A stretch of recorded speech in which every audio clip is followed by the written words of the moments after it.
যা হ্যালো বন্ধুরা, আশা করি সবাই খুব ভালো আছো। আমিও খুব ভালো আছি। তো আজকে হচ্ছে মহালয়, তো সবাইকে মহালয় অনেক অনেক শুভেচ্ছা জানাচ্ছি। আর সবাই খুব ভালো থেকো, সুস্থ থেকো, এই কথাটা আমি সবসময় বলি। পুজোর সময়, পুজোর দিনগুলো যেন খুব সুস্থভাবে কাটে আমাদের, ছোটদেরকে নিয়ে, কেন ওরা বেশি অসুস্থ হয়। তো মহালয় আমি সকালবেলা উঠে একটু হলেও শুনে নিয়েছি, বা আর্ত বলছিল মামা আমাকেও তুলবে, কিন্তু ওই 4টের সময় 5টের সময় ওকে আর তুললাম না, যেহেতু স্কুল যায়। তো ছেড়ে দিলাম, ওকে স্কুলে যেতে দিইনি, মানে শুনতে দিইনি। তো আশা করি ও বড় হলে ও নিজে থেকে নিজেই শুনবে মহালয়।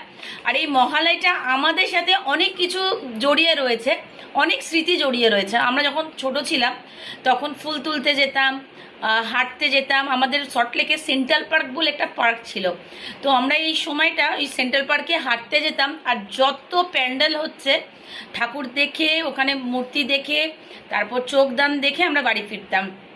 খুব মজা করতাম। আমাদের ওই হাউজিংয়ের মধ্যে, সরকারি হাউজিংয়ের মধ্যে, সল্টলেকে বৈশাখীতে, তো অনেক বন্ধু ছিল, ছেলে বলো মেয়ে বলো, সবাই মিলে জোট বেঁধে শিউলি ফুল তোলা, আর হচ্ছে ঠাকুর প্যান্ডেলের দর্শন করা, আর বাড়িতে এসে লুচি ছোলার ডাল যাই করতো মা, এসে ওটা খাওয়া। ঠিক আছে। আর সেগুলো আমার বাচ্চারা পায় না যদিও। তো যাই হোক, তো আমি চলে এসেছি সকাল সকাল তোমাদের সাথে শুভেচ্ছা তোমাদের দেওয়ার জন্য সম্পার কুটিরের থেকে।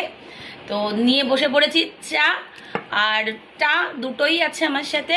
আর আমি আজকে মাথায় কি দিয়েছি দেখেছো? মাথায় মাথায় আজকে হেনা দিয়েছি। তো আমি কালার থেকে হেনাটা বেশি পছন্দ করি, প্রেফার করি।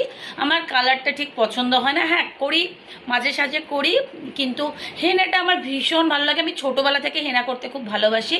আমার হেনার কালারটা, যে বার্গান্ডি কালারটা, যে কফি কালারটা আসে, সেটা আমার খুব ভালো লাগে।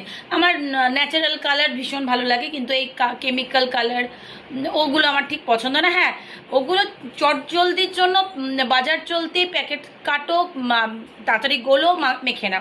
আর এটা করতে অনেক টাইম লাগে, লোহার বাটির মধ্যে রাত্রেবেলা চা দিয়ে ভিজিয়ে রাখো, কফি দাও, আরও নানান জিনিস আমি দিই, সেগুলো দিয়ে মাথায় রাত্রেবেলা ভিজিয়ে রেখে সকালবেলা গুলে, মানে গোলাই থাকে, তারপর লাগিয়ে দিই। আর ওগুলো ইনস্ট্যান্ট, তুমি তাড়াতাড়ি চটজলদি করো।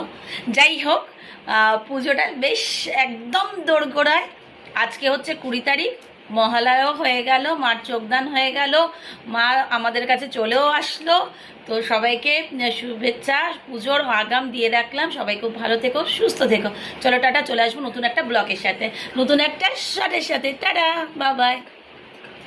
তোরটা দেখাবো, হ্যাঁ আরেকটা ব্লগে।